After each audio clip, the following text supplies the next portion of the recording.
It's a new year and a certain game is closer than it's ever been before, Half-Life 3. I've made a whole wish list about it, which you should watch here. However, I've seen certain people think that I'm crazy, that Half-Life 3 is never going to happen, and that there's no evidence for its existence. Well, I'd beg to differ. In this video, I'm going to go through why Half-Life 3 is real, the data mines and rumors, and the timeline of events that led to my belief.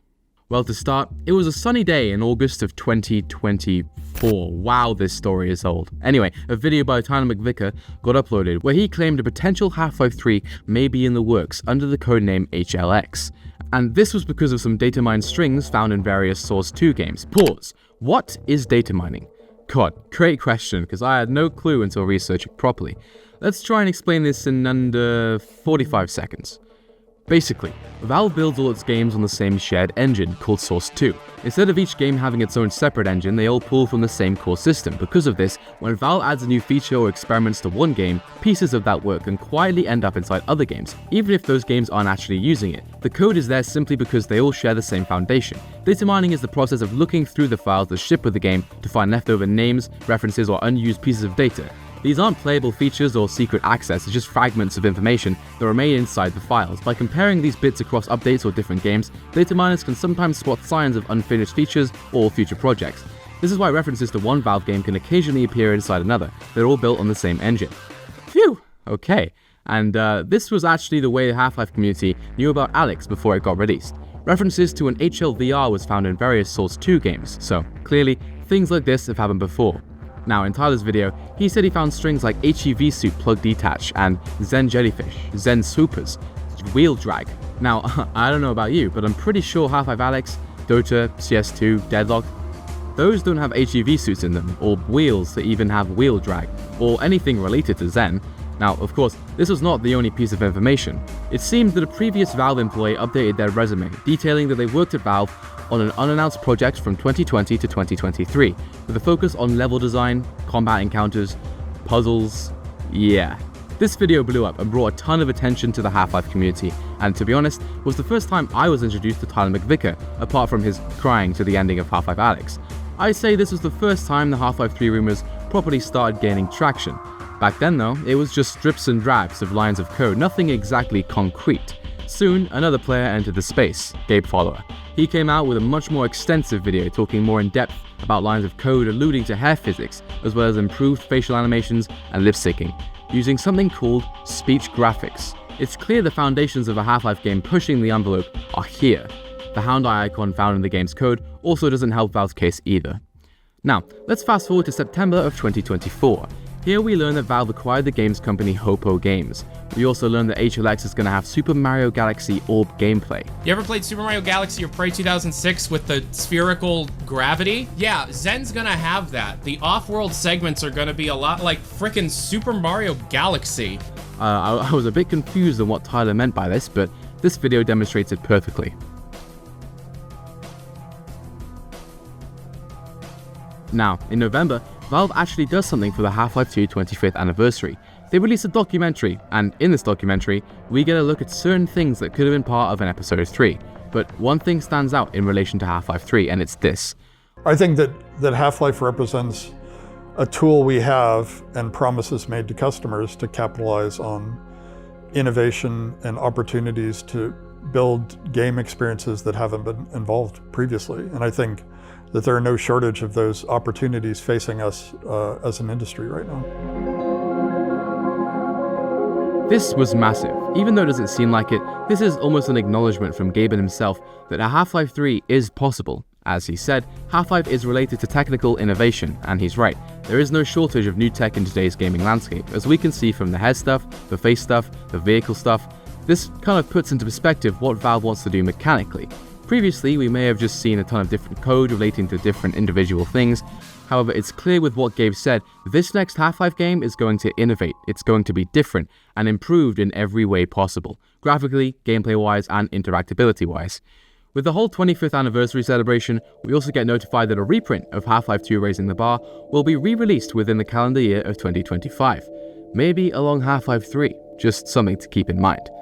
Our next most important video is where Tyler mentions new Valve hardware, something about some VR controllers, a Steam controller. He's probably just crazy. This is the new Steam controller. Oh, and we see another resume being updated, except this time, it's much more interesting. An original Half-Life 2 developer, someone who worked at Valve from 2001 to 2012, is now contractually back at Valve, right after being interviewed for the documentary and having a look around the offices. Do you think they joined to work on Deadlock? This convinced me even more that something was going on at Valve. Something like that is way too coincidental. It just makes sense that they had a look around the offices, saw what was being worked on, and wanted to help. We also learned that Valve are collaborating with a company called Real Biomes. Now, keep in mind, this is not speculation, this is literally fact. They are on their website. Now, take a look at what they do. Yeah, I don't know about you, but what Valve games have forests and deserts? Now, December was a big month. Two pretty important videos came out from Gabe Follower and Tyler.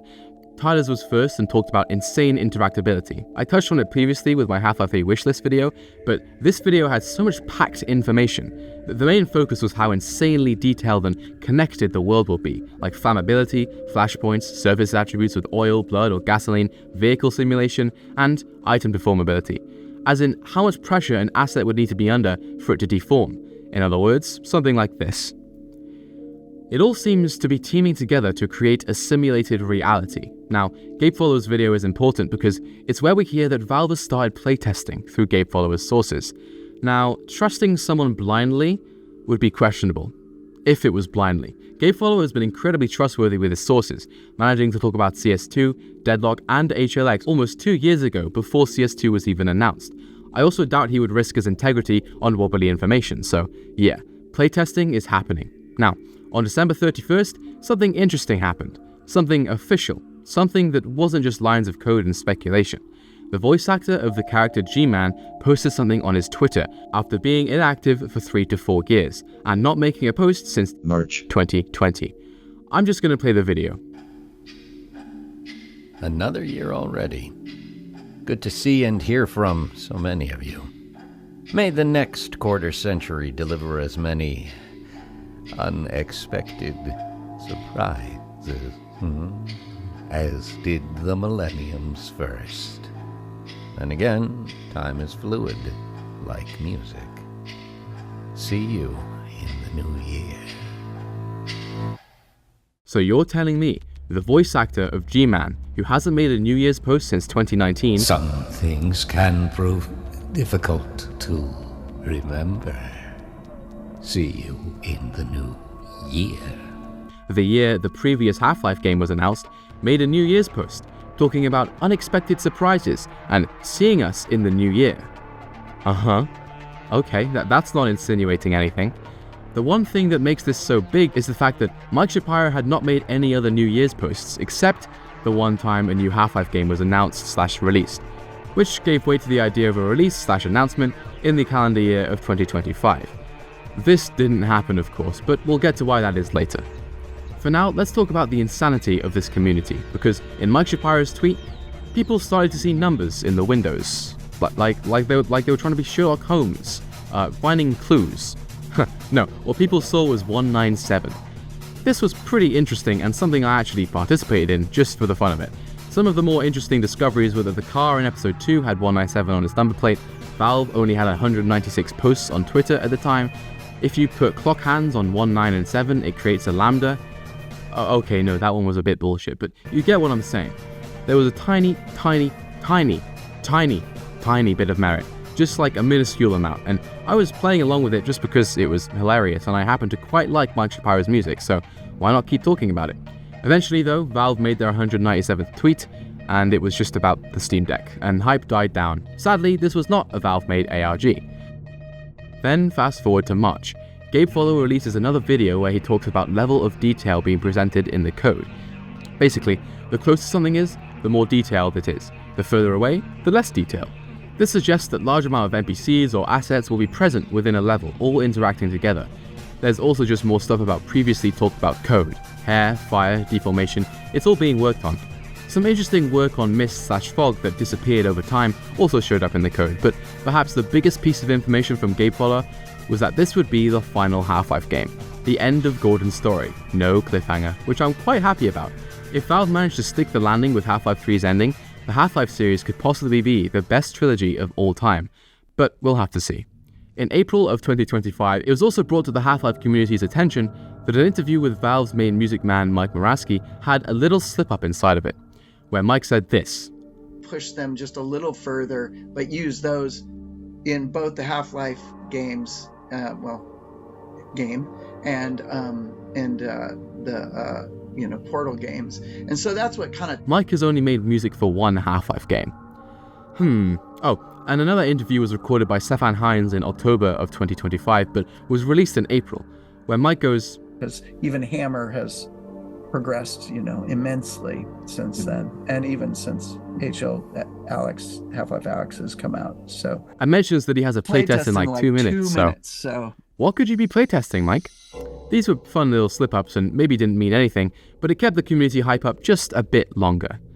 Then, in the next month, we learn about some more data mine pieces of code, which points to the save load system being overhauled, as well as even more vehicle stuff, like how the player can be inside a vehicle driven by an NPC, and vice versa. Electricity has also been mentioned a couple of times with its interactability. I'm thinking maybe it could act like it did in the cancelled Ravenholm expansion. Sound is also being updated like crazy, making it sound more detailed and robust. Like whereas before it would be basic like NPC hears gunshot, and they move towards gunshot, now that's being made much more complex, with specific materials absorbing and reflecting sound. Oh, and wind. Wind has appeared. The hype is slowly dying down a bit. It's not completely gone, but it's definitely much less compared to when Tyler's first video hit everybody's algorithm. In the following month of July, Gabefollow releases a new video detailing how a lot of the newly found pieces of code point towards optimization, along with antlion thumpers being mentioned, with HLX being plastered right alongside it. This basically confirms antlions and antlion thumpers will be in the next game. Wind also seems to be physically interacting with the world, rather than just being something pre-calculated. Like the wind can blow around physics objects, NPCs, players. I think that's pretty cool. We also see that limb destruction is present in the code, kinda like Dead Space or Left 4 Dead, which I absolutely can't wait to play around with. It seems like you could just shoot the legs of an enemy, and the enemy will react realistically, either crawling or falling over. God, that's gonna be so cool to see in the Half-Life universe. I'd say the next big thing mentioned is Valve's refactoring. Both Tyler and Gabefollow reported that pieces of code are being refactored. Basically, a lot of the code in the game is kind of gibberish, like you'd kinda only know what it means if you're a programmer or the person who wrote the code. Refactoring is when you rename and define certain actions in order to make it easier for people to understand what the piece of code actually does. This points towards modding tools, because why else would Valve make tools easier to understand if not for people outside the company to use and understand? Because they understand it just fine. This type of refactoring is usually done at the later half of a production cycle because all the tools and systems are already in place. Now they're just renaming stuff to make it easier to understand. Tyler's next videos came out in October and November, where he found mentions of Combine in the code. Combine. Like, if you don't think Valve is working on something Half-Life related, then I don't know what to tell you, man. We also get a really interesting look at Valve's work ethic. This graph represents changes made to builds in Steam. Basically, anytime Valve does something regarding game/team, the number of the graph goes up.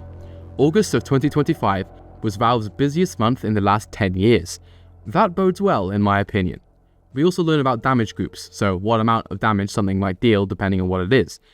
Now, something that is quite interesting is code that relates to dead enemies interacting with other enemies. You know, usually when someone dies in the game they ragdoll and that's it. However, here it seems once something has died, it can still interact with the world, adding to the realism, which is awesome. Maybe a zombie could die and then another zombie could fall over the other zombie's corpse. Something like that would be super cool.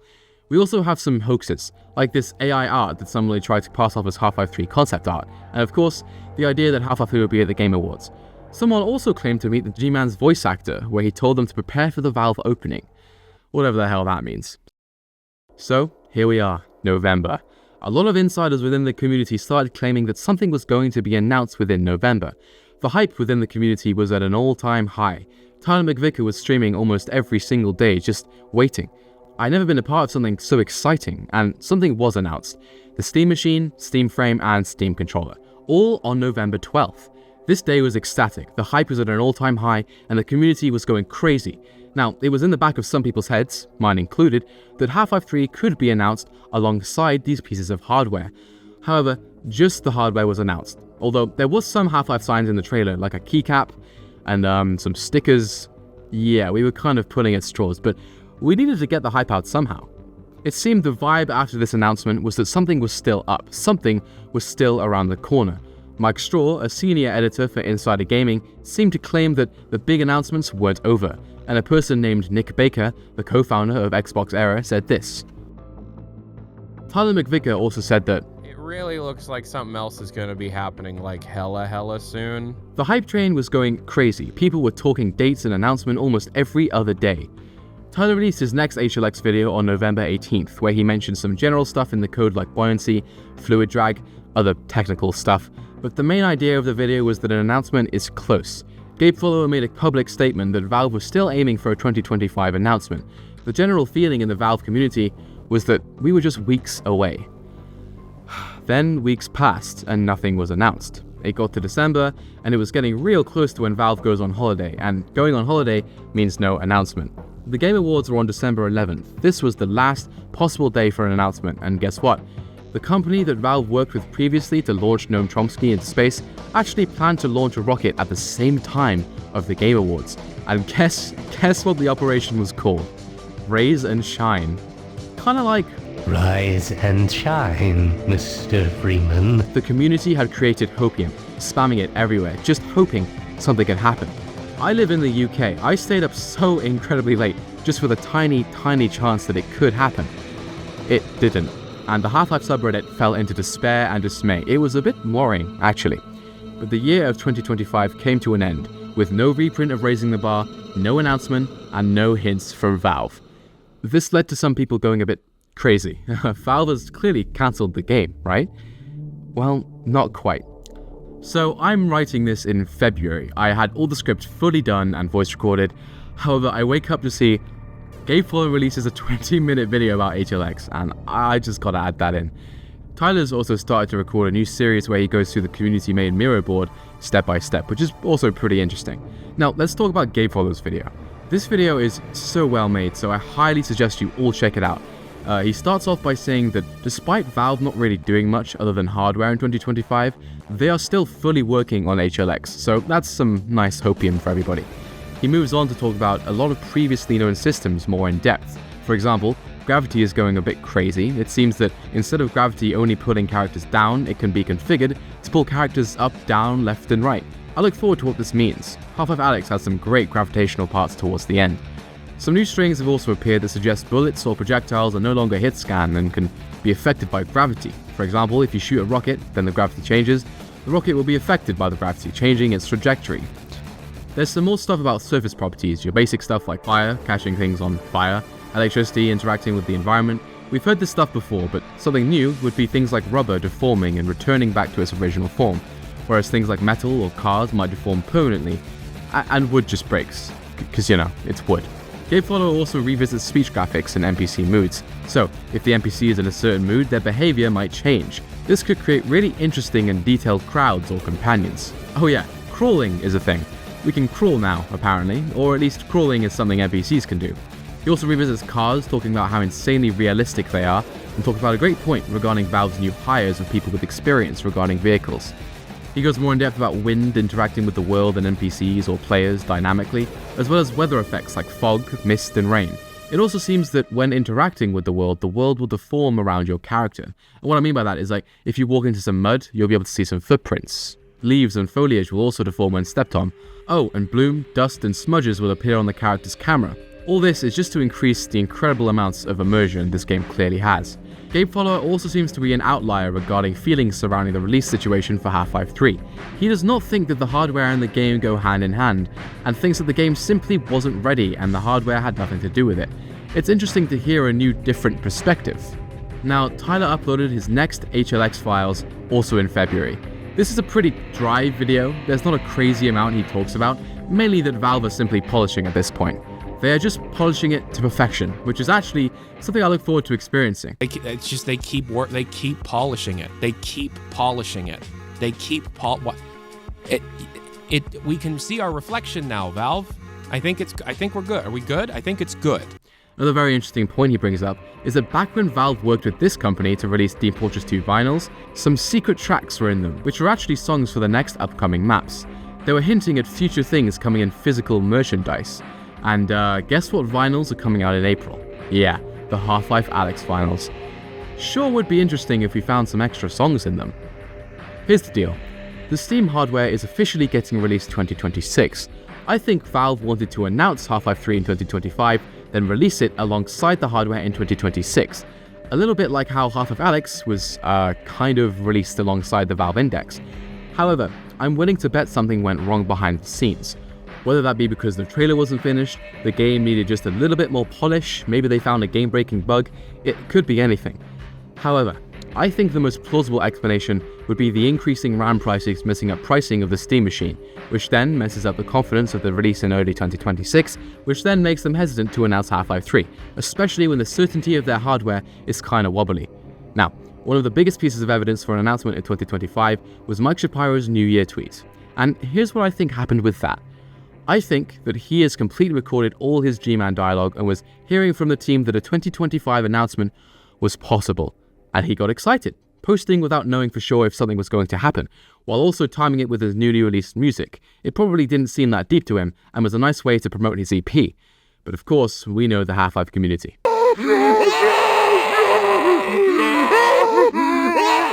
Here's my final little paragraph, okay?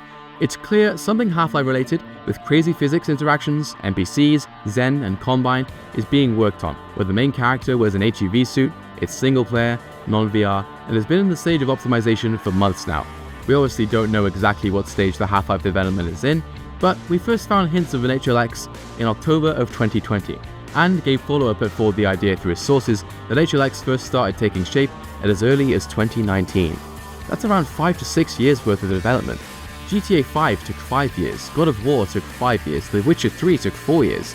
Now, with Valve, a game as incredible as Portal 2 took 4 years. Alyx, the best VR game out there, took 4 to 5. Left 4 Dead, the most innovative shooter I've ever played, only took 2 to 3 years to make.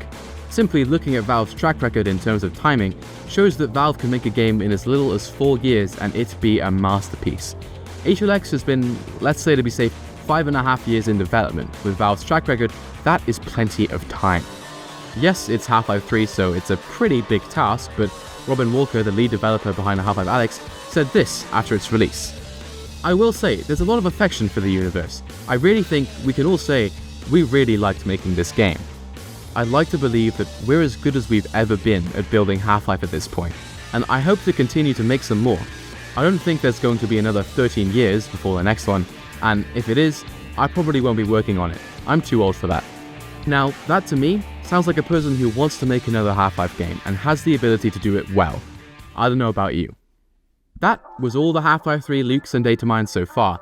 If you're super interested about the more specific details that I didn't talk about, have a look at the community-made Miro Board and Tyler's new Half-Life 3 Deep Dive series, which has literally every single piece of information. It's quite cool, and very, very exciting to have a look at. Thank you to Tyler McVicker and Gabe Follower for a lot of his information, as well as these talented community members who did a ton of research and data mines. Hang in there everyone, it's more than likely going to be announced this year, any day now. Thank you for watching, leave a like, subscribe, and comment what you're most looking forward to regarding Half-Life 3.